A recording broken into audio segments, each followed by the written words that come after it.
It's so far so good when it comes to the Wonderland amusement pinball game. Let's talk all about the new footage that just dropped coming up next.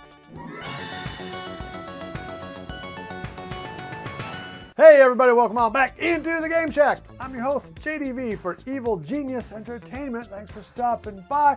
If you dig this sort of content, please give me a thumbs up. It really does help the channel. Subscribe if you haven't already. Hit that notification bell if you haven't yet, so you know when videos like this drop. As always, you guys are the primary sponsors of this channel, so by clicking that like button, you really do help me out. All right, in my last video when I talked about the new home arcade products coming out in 2025, I said that the product I was probably most excited for is the Wonderland Amusements Alice in Wonderland pinball game that they've been developing now for about 5-6 months.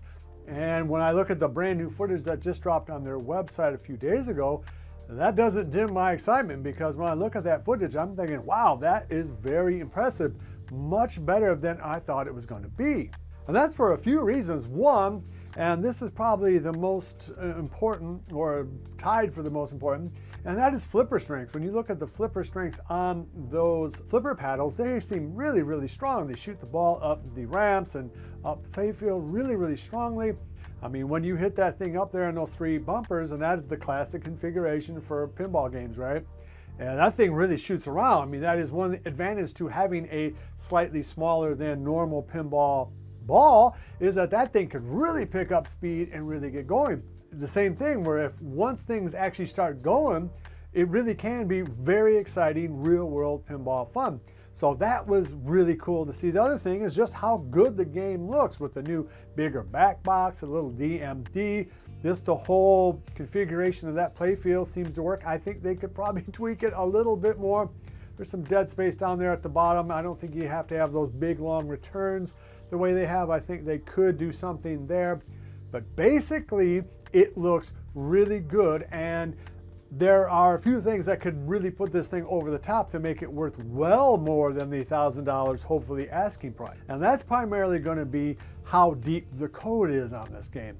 So depending on how fun the modes are and how many wizard modes we have, and I think that that could be quite a bit depending on how far they're willing to follow that rabbit hole down, so to speak, that could really be a game changer for this pinball game. Because one of the dirty secrets about real pinball games versus virtual pinball games is a single pin will get stale no matter what the pin is.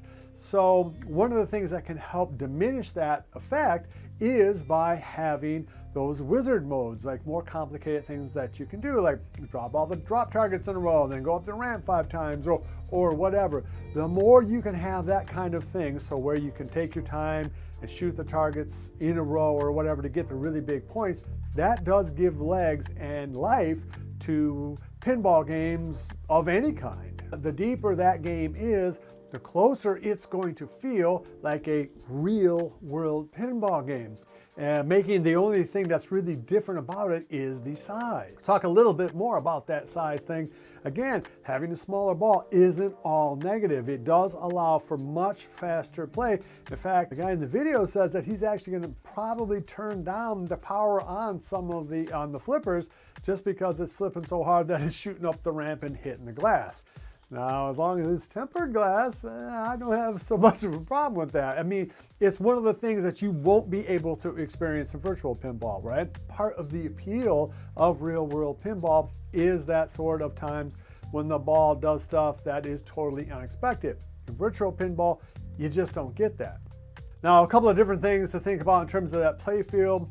I'd like the castle, I like the ramp and all that. I like where the bumpers are placed. I think that's good. Now, the spinner that they show in the game doesn't look like it's connected to any kind of scoring at this point, so I didn't see any optical spinner or a mechanical thing that goes up and down when that thing spins. Hopefully that is going to be a scoring spinner. I think it'd be real kind of disappointing if it doesn't. Ripping a spinner is one of the best things that you can possibly do in any pinball game. Now, in terms of progressing down the line, he said that they hope to be live on Kickstarter sometime in mid-March, so that's about 7 weeks from now, 6 to 7 weeks. And I think that that also seems to be good timing, because by then, hey, that code could be done.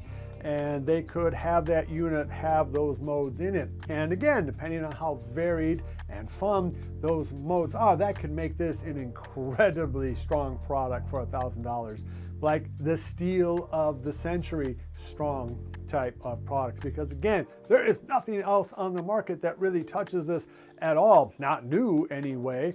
And if it had those modes, and if those flippers stay nice and strong, maybe toned down a little bit, and if those bumpers are fun, and ripping that spinner is great, and hitting those ramp shots is fun, this could be a pinball game that could be in your family for years. Of course, there's always a risk in investing in Kickstarter, but there's always a risk in pre-ordering something anyway, right? Now, I know a lot of people are kind of waiting for, like us YouTubers, to review these before they jump in, which I understand $1,000 is a lot of money. But if you're comparing this even to that 4KP, realistically, you're talking about $500–600 cheaper than a 4KP. Only a couple of $100 more than a new HD version of, from AtGames, and really about the same price as the very lowest end pinball game that you're probably going to be able to pick up used. And again, those pinball games are not going to have wizard modes. They're not going to be new. They're not going to have a lot of they're not going to have DMDs. They're not going to have a lot of the bells and whistles that you are now used to having on a pinball game, just because they're so old. Well, let me know what you guys think down below. I thought that footage was really, really good and very inspiring. Made me think, oh man, again, if they have those modes there, this could be a killer deal. Even if the modes are relatively simple and not that deep, it's still a pretty good deal if they show the kind of play value that they did in that video. Let me know down below what you think. I really am interested. All right, so that's going to wrap up this episode. Till next time, love each other, and I'll see you guys in the Game Shack. Mwah! See you guys. Be sure to visit evilgeniusentertainment.com for exclusive content, swag, casting call news, and much, much more.